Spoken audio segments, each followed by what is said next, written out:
Again, if you like tanking, you like this game. The Raptors played really well, a lot of very good individual performances, some mistakes here and there, player-wise, coaching-wise, ultimately cost them the win, but a strong positive performance despite the loss that we can take a lot from. Let's break it down in tonight's post-game show.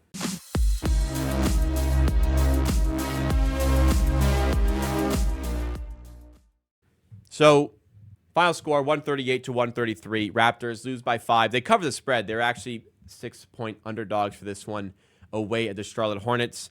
And that's just down to injuries. Maya quickly misses this one. Scottie Barnes, if you don't know, is going to be out for 3 weeks with a right orbital fracture. That's an eye injury. It's tough. Tough lineups here. I thought it was going to be a really unfortunate watch, but there was a lot to like about the way the Raptors played on the offensive end of the floor today, and a good amount to like about some of the individual performances that were sprinkled in defensively. Offensively, it was great. They score 133 points, but how have they scored 133 points and still managed to lose this game? That is a question we will have the answer for. If you like what you see from this, make sure you smash the like button. If you really like what you see from this, you want to see more content like it, make sure you subscribe to the channel. So, if you've watched any of my content, you watch the watch-alongs, you watch the post-game shows, this topic comes up a lot. It's about the lineups. It's about the rotations. Offensively, the Raptors, especially in the second half, were very good in this one when they started to bring the pace to the game. The Raptors are better when they play with pace. And after a 16-point first quarter, they still scored 133 points. They had 43 second-quarter points, 37 third-quarter points, 37 fourth-quarter points. Lots of great stuff came from the offense, lots of great ball movement, lots of great schemes. I love the way that Darko was scheming guys open, scheming stuff for Gradey Dick, scheming stuff for RJ Barrett. That's all great. Good stuff to take away from that from a coaching perspective. But a lot of the good work being done by the Raptors is just undone in these little pockets of the game where there was just still an insistence from the coaching staff, Darko, whoever it may be, to play 4 bench players at once. And it got so bad today that not only did we get the 4+1 lineup that tanked the Raptors in the second half when they were up and it looked like they were going to be on their way to win the game, they end up giving up a 13-0 run up to the Hornets because the bench comes in. Not only did we see a 4+1 lineup there, we actually saw a 5 benchman lineup in the first half. 5 bench players on the court again.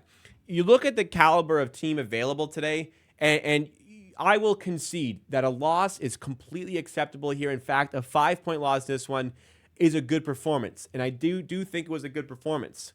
But when your bench is Boucher, Fernando, Battle, Abaji, Shed, there's no need for all 5 of these guys to be on the floor at the same time.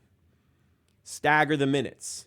When those bench guys filtered in with the starting lineups, there was a lot of good that came from that.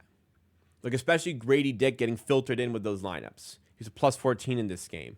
A lot of good when Pirtle was getting used in those lineups. He's a plus 20 here. But like a prime example, like Bruno Fernando played 3 minutes in that 5-man lineup where all 5 bench players played. And like Abaji played well. Shed played well. Boucher played well. But all of them together, there's just not enough shot creation there. And even in the second half, the 4+1 lineup was Shed, Abaji, Battle, Boucher, and Mobo. I like these players. They don't need to be there at the same time on the floor together. So I agree there's not much you can do with a 10-man unit that looks like this.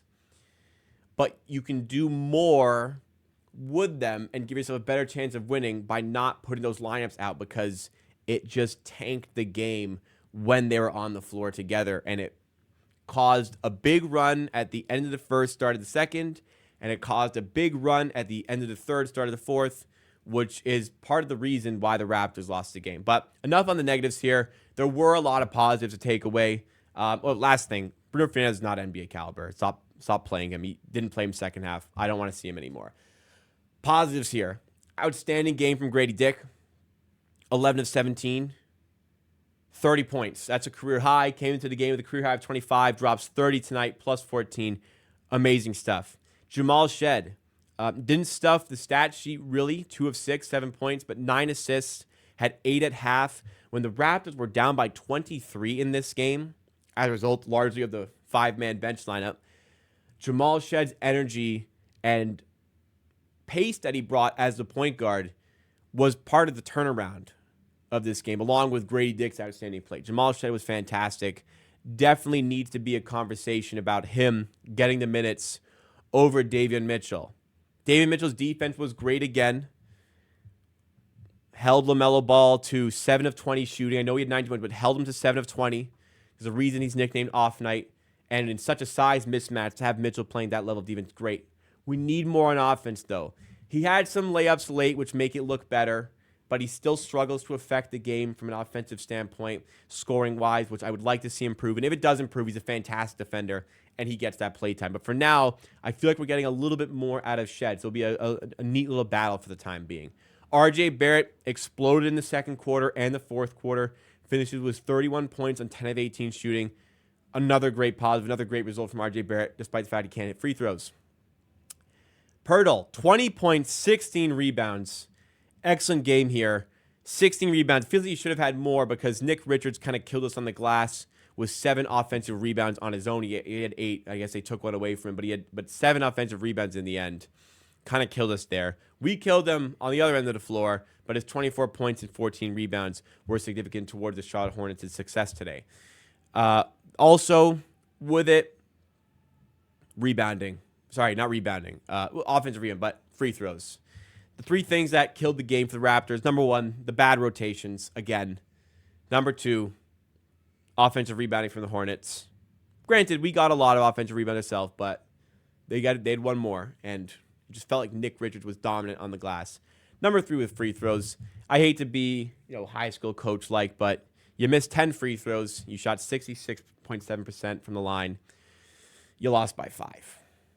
Kind of tough, but that's the way I look at it. But hey, like I said, there's so many positives to take away from the game.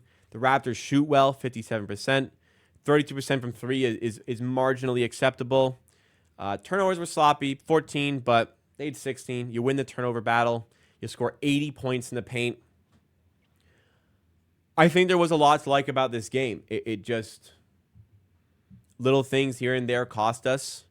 It's a young team still learning how to win properly, but it's an exciting team. It's exciting to see, even with the injuries, them play this well in back-to-back games. Mobo looks quite good as a 31st pick. Shed looks fantastic as a 45th pick. Abaji looks like he's finally playing up to his standards, or at least getting there as a 14th overall pick. Boucher starting the season really well. Gradey Dick looks unbelievably good at attacking closeouts. There are so many positives that the Raptors can take away from this game. And obviously with a team fully healthy, this is probably like a mid-30 win team. With decent health, it's probably a 32 win team. With the health luck they've suffered so far, probably is going to be a tough season. And I don't want to throw in the Cooper flag, the Cooper white flag early on in the season, but it's going to be a tough year. These sorts of losses could be significant end of the year. I don't know. I don't really care if they lose the game as long as they play well. And frustrating mistakes cost them the win against the Nuggets. Some things here and there cost them the win against the Hornets, but ultimately they play well in back-to-back games. And I think that's the best thing that could come out of it. Individually, a lot of great performances, and I walk away from this game pretty happy. With how the game went down and the individuals that were involved. I'm still frustrated by some of the coaching decisions, but I'm just going to have to start to live with them, because after 87 regular season games with him as head coach, nothing's changed, so why would it start now? But again, don't want to focus too much on the negatives. A lot of positives from this one. I'm happy. If you're happy with the content, hit that like button. Consider subscribing for more just like it.